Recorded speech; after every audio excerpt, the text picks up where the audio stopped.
Good morning class. Hindi की class में आज हम हिंदी क्षितिज काव्य खंड का पाठ 1 सूरदास के प्रश्न उत्तर पढ़ रहे हैं। तो हमने इसके 5 प्रश्न उत्तर पढ़े थे, 6 प्रश्न उत्तर हमने इसके कल की क्लास में पढ़े थे। आज हम 7 से प्रश्न पढ़ेंगे। तो हम स्टार्ट करते हैं। प्रश्न नंबर 7। गोपियों ने उद्धव से योग की शिक्षा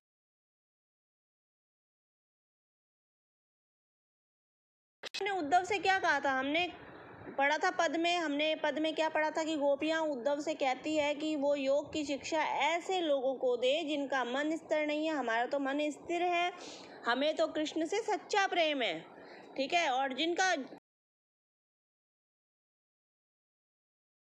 नहीं करते, जिनके मन में भटकाव है, जिनका मन इधर उधर घूमता है, ठीक है, और जिनको भ्रम है, वही उन्हीं को ही योग की शिक्षा दे, ठीक है।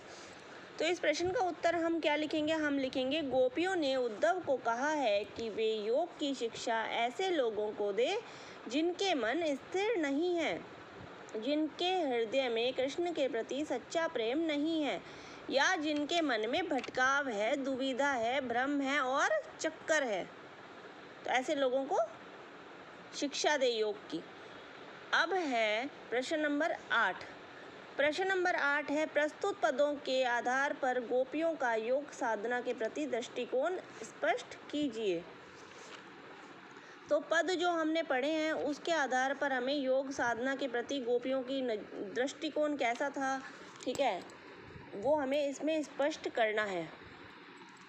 तो हमने जो पद पढ़े थे, ठीक है, तो हमने क्या पढ़ा था? हमने पढ़ा था कि जो गोपियां हैं वो योग साधना को क्या मानती है? बिल्कुल बेकार मानती है, व्यर्थ मानती है और अवांछित मानती है, मतलब बिल्कुल व्यर्थ मानती है, ठीक है।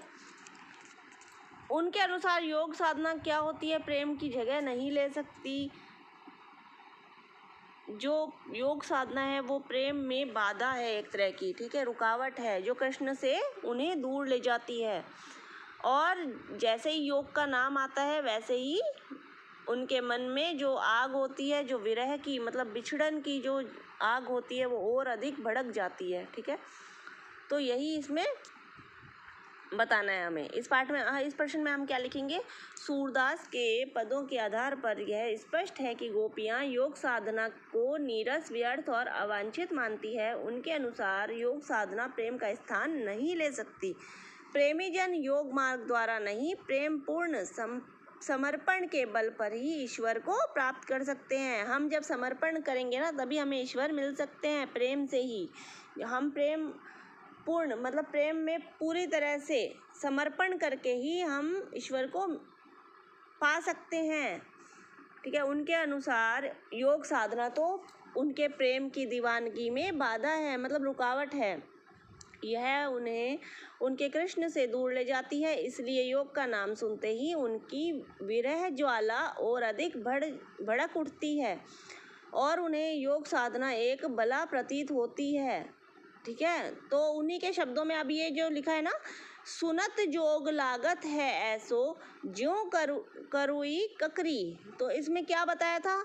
इसमें कृष्ण की जो योग संदेश कृष्ण ने भेजा था, तो उसे कृष्ण की मूर्खता और चालाकी मानती है गोपियां, और वे कृष्ण को बुद्धू बनाती हुई कहती है, बड़ी बुद्धि जानी जो उनकी जोग संदेश पठाए। कभी वे आरोप लगाते हुए कहती है, क्या कहती है? आरोप लगाती है कृष्ण पे, हरि है राजनीति पढ़ी आए, ठीक है। तो हमें इस प्रश्न का उत्तर यही लिखना है। प्रश्न नंबर 9 है, गोपियों के अनुसार राजा का धर्म क्या होना चाहिए? गोपियां क्या बोलती है? पद में क्या स्पष्ट था? पद में बताया गया था कि राजा का धर्म होता है कि वह जो भी प्रजा के साथ में, प्रजा में जो भी अन्याय हो रहा है, कुछ भी किसी भी प्रकार का, तो राजा का यह धर्म होता है कि वह उन्हें बचाए, ठीक है, और सताए जाने से रोके। तो इसमें क्या उत्तर आएगा? इसका उत्तर लिखेंगे, गोपियों के अनुसार राजा का धर्म यह होना चाहिए कि वह प्रजा को अन्याय से बचाए और उन्हें सताए जाने से रोके।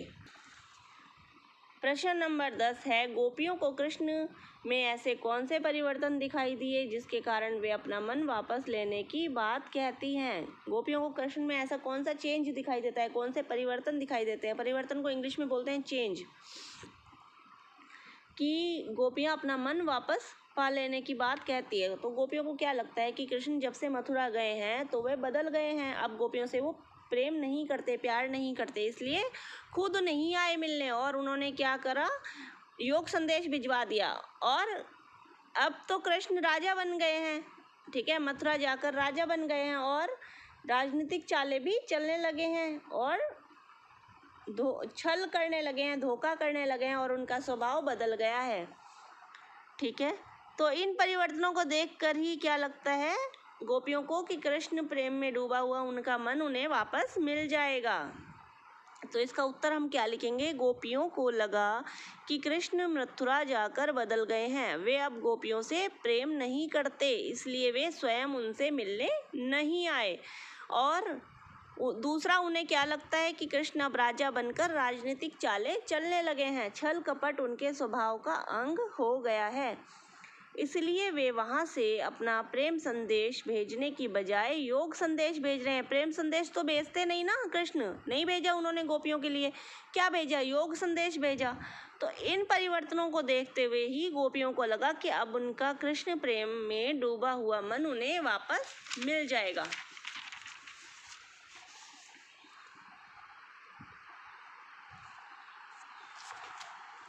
ये हमने प्रश्न नंबर 10 पढ़ा। अब प्रश्न नंबर 11 है,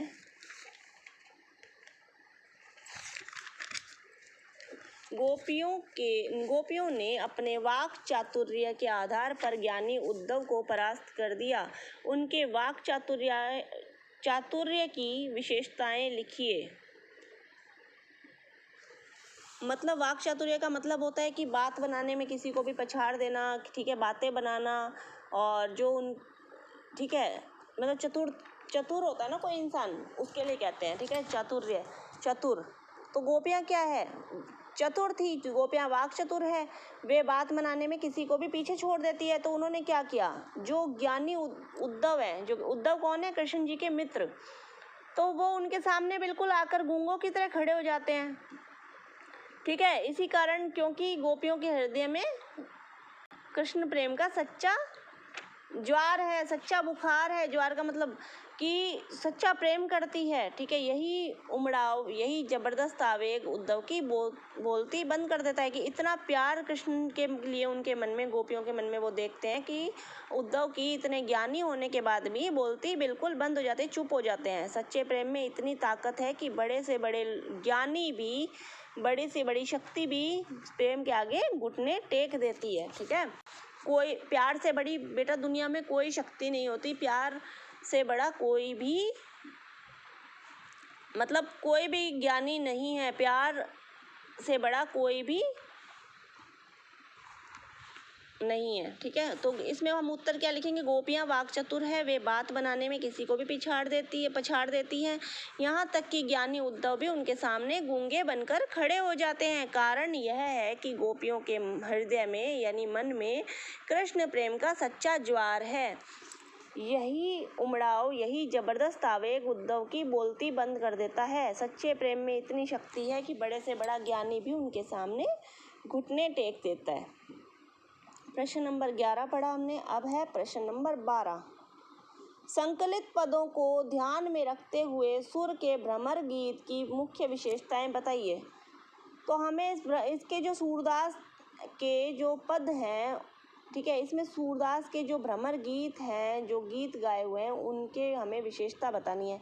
तो क्या इन सभी पदों में हमें क्या विशेषता लगी इनकी, हमें क्या लगा कि इसमें गोपियाँ और कृष्ण के प्रति प्रेम का, ठीक है, प्रेम दिखा है कि गोपियाँ क्या है, कृष्ण की दीवानी है, कृष्ण से बहुत प्यार करती है। गोपियाँ कैसी दिखाई दी है, गोपियाँ बिल्कुल चंचल स्वभाव की हैं, ठीक है।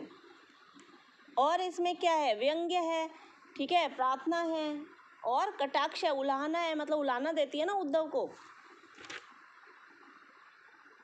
वो उलाहना देती है और तीखे तेवर के साथ में उलाहना देती है। और इसमें क्या दिखाया गया है, इसमें जो कृष्ण के मित्र होते हैं उद्धव, तो वो क्या होते हैं, बिल्कुल चुप, उनको बिल्कुल चुपचाप दिखाया गया है कि वो चुपचाप गोपियों के सामने आके खड़े हो जाते हैं, ठीक है। और यही सब इसमें दिखाया है। तो अब हमें इसमें क्या लिखना है, हम इस उत्तर में लिखेंगे, इसमें गोपियों का निर्मल कृष्ण प्रेम प्रकट हुआ है, वे कृष्ण की दीवानी है, प्रेम अनन्य है, ठीक है। फिर गोपियां गांव की चंचल, अल्हड़ और वाक्चतुर बालाएं हैं, वे चुपचाप आंसू बहाने वाली नहीं बल्कि भोले निश्चल तर्कों के सामने वाले को परास्त करने की क्षमता रखती है। फिर इसमें योग और प्रेम मार्ग का द्वंद्व दिखाया गया है, प्रेम के सम्मुख योग साधना को तुच्छ दिखलाया गया है। इसमें कृष्ण के ज्ञानी मित्र उद्धव को निरुत्तर, मौन और भौचक्का सा दिखाया गया है। ये पद संगीत की दृष्टि से बहुत मनोहारी है। इस पद में पहले गाया गया है फिर लिखा गया है, पहले गाया है और फिर इन्होंने लिखा है। ये शास्त्रीय रागों पर आधारित है और इसमें ब्रज भाषा, भाषा कैसी है, ब्रज है, ठीक है। ब्रज भाषा की कोमलता, मधुरता और सरसता के दर्शन होते हैं। श्रृंगार रस के अनुरूप शब्द कोमल बन पड़े हैं। इनकी भाषा अलंकार युक्त है। जो भी अलंकार आए हैं वे सहज जनजीवन से आए हैं। इनका प्रयोग स्वाभाविक है, कहीं ना कहीं अलंकार ना के बराबर है, अलंकार नहीं है, ठीक है। अलंकार से हटकर है ये भाषा, ठीक है। अलंकार इसमें बिल्कुल भी नहीं है। इन पदों से कृष्ण पर्दे के पीछे रहते हैं और गोपियां उद्धव के सामने खुलकर उलाहना प्रकट करती है। तो यही इस प्रश्न में हमें बताया गया है, यही इन पदों में हमें विशेषताएं बताई है, ठीक है। तो हमने आज इसके प्रश्न उत्तर किए, इससे आगे का हम नेक्स्ट क्लास में पढ़ेंगे। Thank you.